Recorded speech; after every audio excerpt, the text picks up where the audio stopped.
The next step was to create a church for his new gods.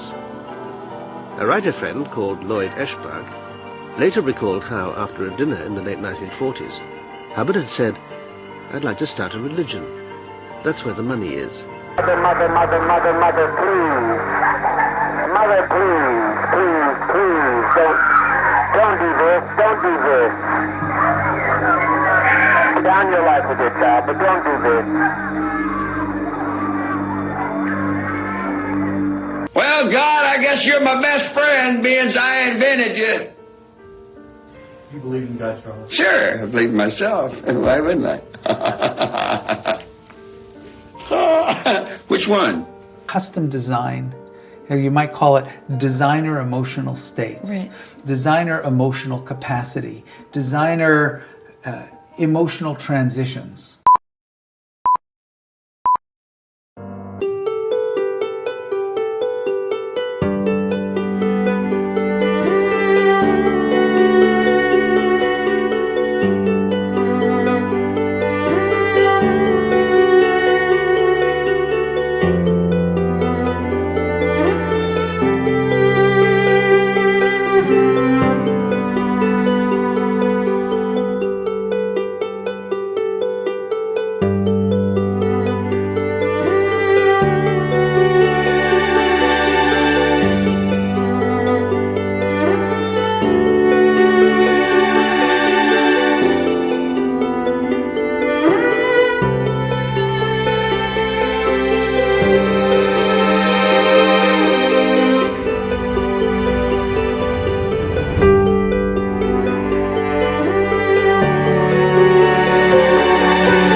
And talk about how we began studying them to begin with.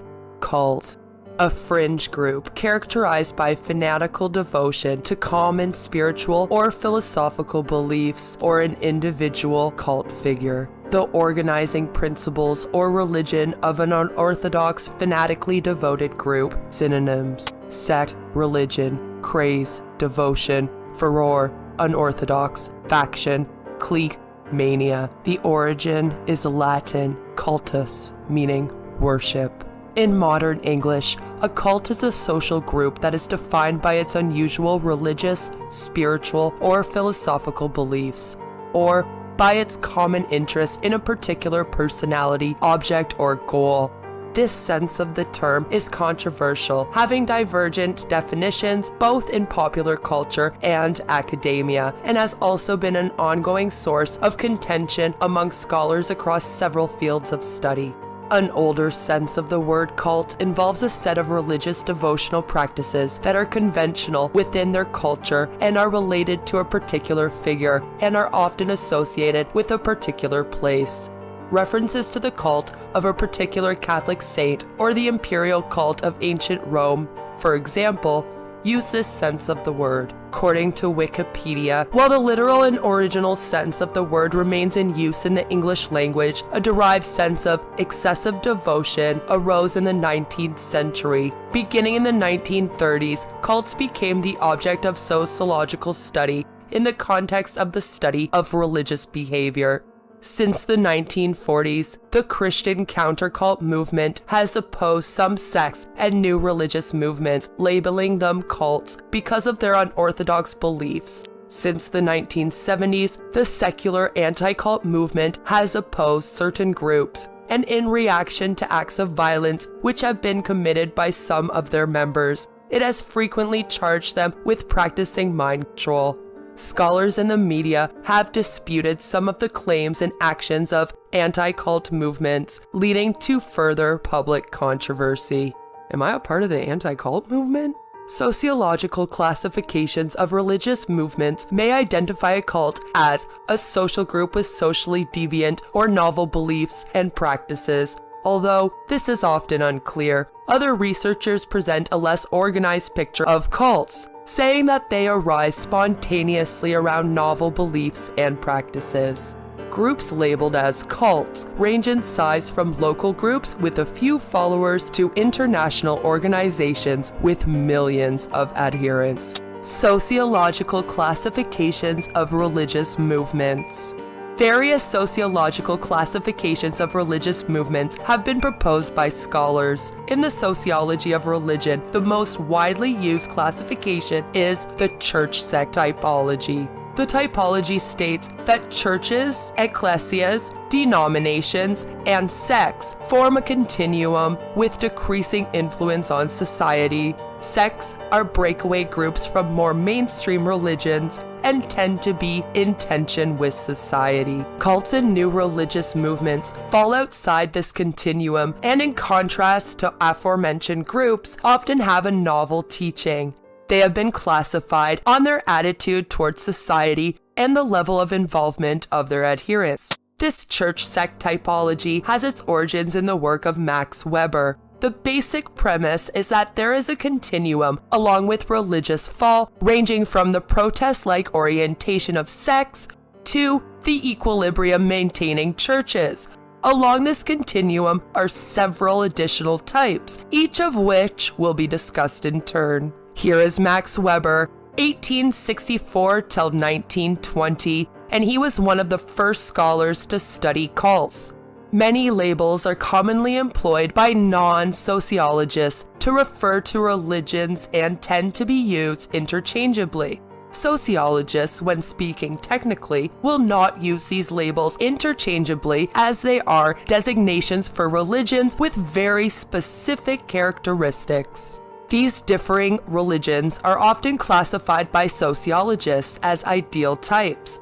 Ideal types are pure examples of the categories. Because there is a significant variation in each religion, how closely an individual religion actually holds as their ideal type categorization will vary. Nevertheless, the categorization scheme is useful as it also outlines a sort of developmental process for the religions. Church.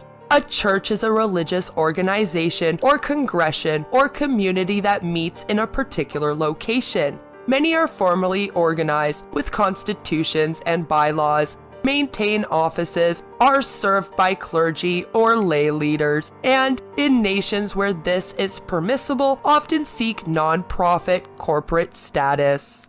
Sect. Sociologically, a sect is defined as a newly formed religious group that formed to protest elements of its parent religion, generally a denomination. Their motivation tends to be situated in accusations of apostasy or hearsay in the parent denomination. They often decry liberal trends in denominational development and advocate a return to so-called true religion. Cult. The concept of cult has lagged behind in the refinement of the terms that are used in analyzing the other forms of religious organization. Bruce Campbell discussed Trotskist's concept in defining cults as non-traditional religious groups that are based on belief in a divine element within the individual. Yes, I butchered that name. I'm sorry. He gives 3 ideal types of cults. Number 1. A mystically oriented illumination type. Number 2.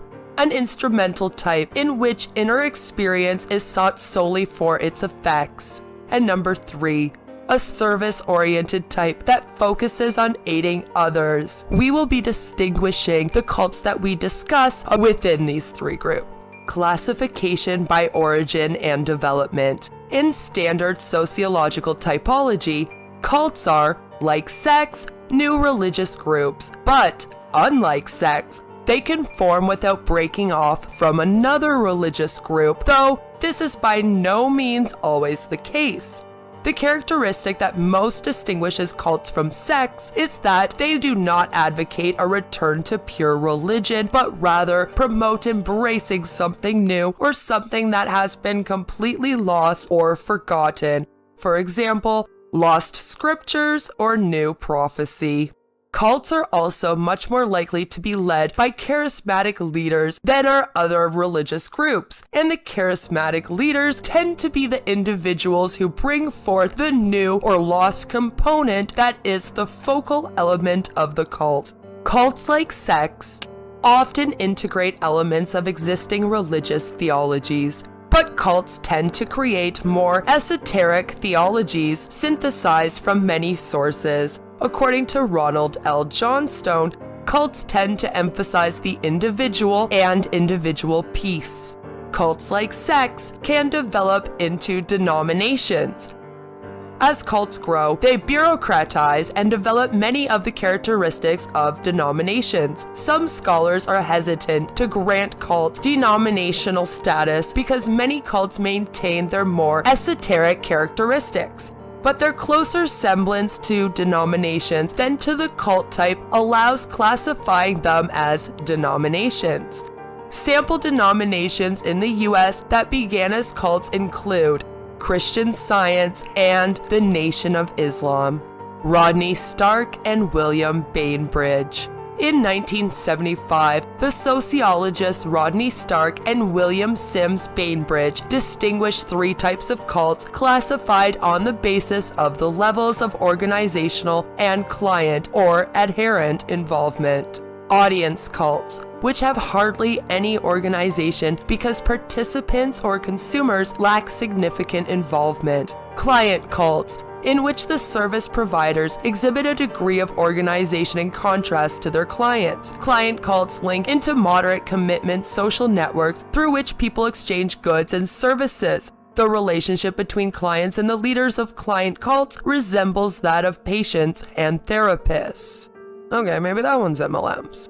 Cult movements, which seek to provide services that meet all of their adherents' spiritual needs, although they differ significantly in the degree to which they mobilize adherents' time and commitment. Paul Schnabel and the Church of Scientology. The sociologist Paul Schnabel has argued that the Church of Scientology originated from an audience cult, the readership of Hubbard's book Dianetics, The Modern Science of Mental Health, and the astounding science fiction article which had preceded it, into a client cult, Dianetics, then into a cult movement, the Church of Scientology.